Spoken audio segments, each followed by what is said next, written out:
nizeye ko mumeze neza, right? Uheruka twarize ibintu bigaragara nkaho umengo bisa n'ubutumwa bwiza ariko atari ubutumwa bwiza. Hamwe twoshira amaso ku bintu nka birya, tudashize amaso ku gikorwa gitunganye ca Yesu Kristo, twoba dutaye intumbero y'icari c'ubutumwa bwiza. Mwishengero si kibanza caho abantu baba baje kwigishwa ukungene bazotera imbere, ahubwo baba baje kwigishwa ukungene ari abanyabyaha kandi bakeneye umukiza. Ubutumwa bwiza rero nyabwo bwigisha iki? Canke ubwo butumwa nyakuri mu by'ukuri n'ubwahe? Pawulo aratanga isobanuro yagutse y'icari cyo ubutumwa bwiza. Mu Baroma igice ca mbere umanutse aradondagura cane ibijanye n'ubwo butumwa bwiza. Ageze ku murongo wa 16 rero aca asulinya akavuga ngo kubera ko rero ubwo butumwa bwiza buhambaye kandi bufise n'ubushobozi, nico gituma ntategwa isoni no kubuvuga, kuko hamwe ndabuvuze hakagira ubwizera bumuhesha agakiza. Ubutabwizeye urumva deja yamaze gutsindwa n'urubanza, ariko hamwe vyoshika hakagira ubwizera, uwo muntu ahabwa ubuzima budashira.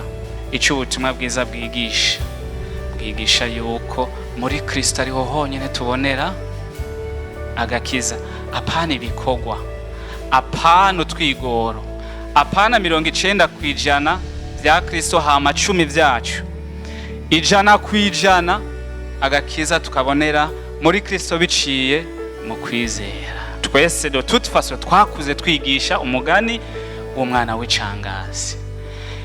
Nashaka munyemerere nshiramanga mvuge yuko si inkuru y'umwana w'icangazi, umwana umwe yabaye icangazi, ahubwo bose babaye ivyangazi. Bigaragara yuko ujya wundi ntiyavyerekanye yuko ari icangazi, ariko kandi nawe yari yarangaye. Waremewe kuba kwa data, kandi kwa data hari vyinshi birengeye ivyo wibaza. Iyo bari bikorwa bakora, uno mwana ino mvune isumba izindi nayo yoronse,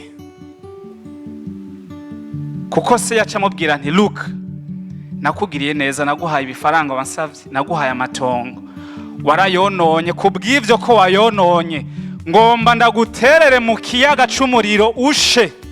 Ahubwo akora le contraire.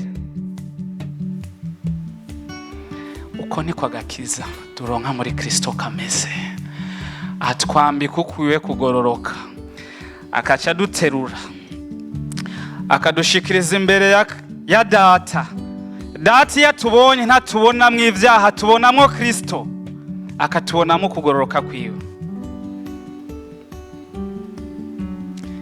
Ubuntu nibwo bwabakijijwe bantu b'Imana, atari ibikorwa vyanyu ngo hoye kugira iki.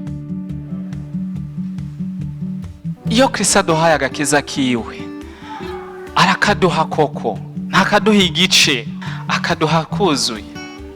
Ibi bintu bitatu amuhereza ni fondamentale kubigize ubuzima ru Kristo. Utaratahura bino bintu, umudendezo, isezerano ufise, ububasha ufise muri Kristo, ntushobora gutahura urugendo rwawe urimo na Kristo.